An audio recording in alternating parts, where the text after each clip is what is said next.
Here's something you may not know. The story of Onan in the Bible isn't just about disobedience. It's tied to one of the most debated topics in biblical history. What really happened between Onan and Tamar? And why was Onan's fate so severe? If you think you know this story, prepare to see it in a whole new light. Today, we'll unravel a tale often misunderstood, one with layers of human conflict, divine justice, and timeless lessons for us all. But before we dive in, if you enjoy exploring powerful Bible stories and gaining unique insights, make sure to click the subscribe button and join our community where Scripture comes alive like never before. Our story begins in the book of Genesis, chapter 38. Judah, one of the 12 sons of Jacob, whose lineage is destined to play a pivotal role in biblical history, settles in the land of Canaan. Judah has 3 sons, Onan, and Shelah. The eldest, marries a woman named Tamar. But tragedy strikes early. The Bible tells us that was wicked in the sight of the Lord, and as a result, God took his life. Now this sets the stage for what's known as Levirate marriage, a custom deeply rooted in the culture of ancient Israel. In this tradition, if a man dies childless, his brother must marry the widow to produce offspring in the deceased brother's name. This ensures the continuation of the family line and protects the widow's status in society. And so, Judah turns to his second son, Onan, with a clear instruction. Go in to your brother's wife and perform the duty of a brother-in-law to her and raise up offspring for your brother. But what happens next shakes the narrative and Onan's place in history forever. Onan's response to Judah's command reveals the heart of his character. Scripture tells us in Genesis 38:9, but Onan knew that the offspring would not be his, so whenever he went in to his brother's wife, he would waste the semen on the ground so as not to give offspring to his brother. Onan's act was deliberate and repeated. He refused to fulfill his duty. Why? Because any child born from this union would legally carry his brother Er's name, not Onan's. This meant Onan would lose both inheritance and status.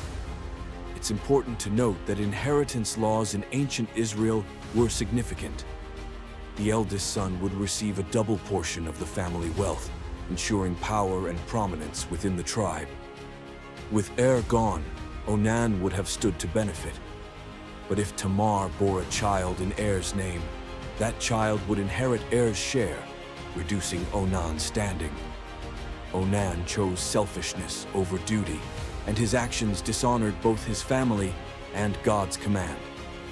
But this wasn't merely about birthrights or family feuds.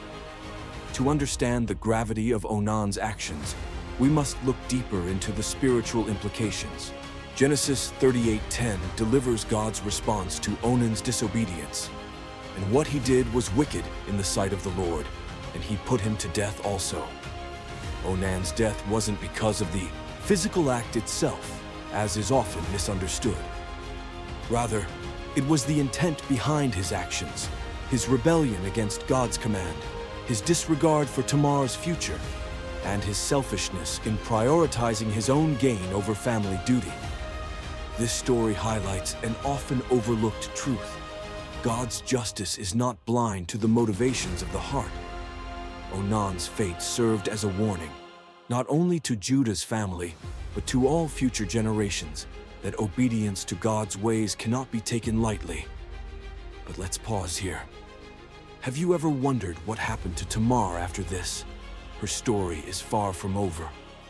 And as we'll see, it takes a surprising twist that plays a pivotal role in the lineage of kings, and even the Messiah himself. After Onan's death, Judah becomes hesitant. He fears that giving his youngest son, Shelah, to Tamar might lead to yet another tragedy. So, Judah tells Tamar to wait until Shelah grows up, sending her back to her father's house. But as time passes, it becomes clear that Judah has no intention of honoring his word. Tamar, left in limbo, takes matters into her own hands. In a bold and unconventional move, she disguises herself and intercepts Judah on his travels. Unknowingly, Judah lies with her, and Tamar conceives twin sons, Perez and Zerah. Now here's the twist. Perez, Tamar's son, becomes a direct ancestor of King David.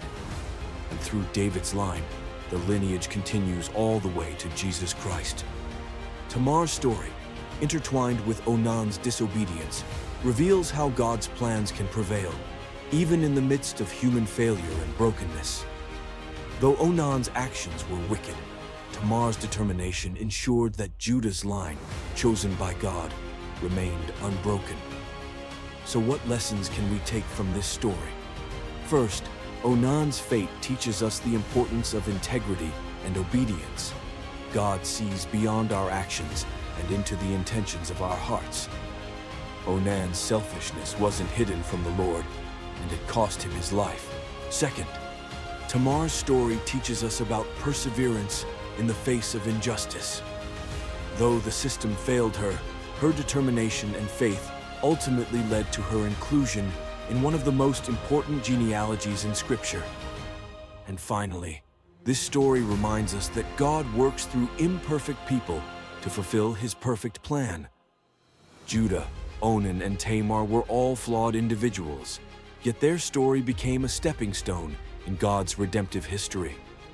It's easy to focus on Onan's act alone, but when we look at the bigger picture, we see a story of consequences, justice, and divine providence.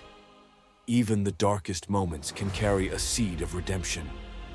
The story of Onan is about more than a single act. It's about the choices we make, the motives behind them, and the legacy we leave. Are we living with integrity and faithfulness, or are we prioritizing self-interest at the cost of greater purpose? Let Onan's story be a reminder that our actions matter, not just to those around us, but also to God, who searches our hearts. And let Tamar's resilience inspire us to trust in God's plan, even when life seems uncertain. If you found new insights into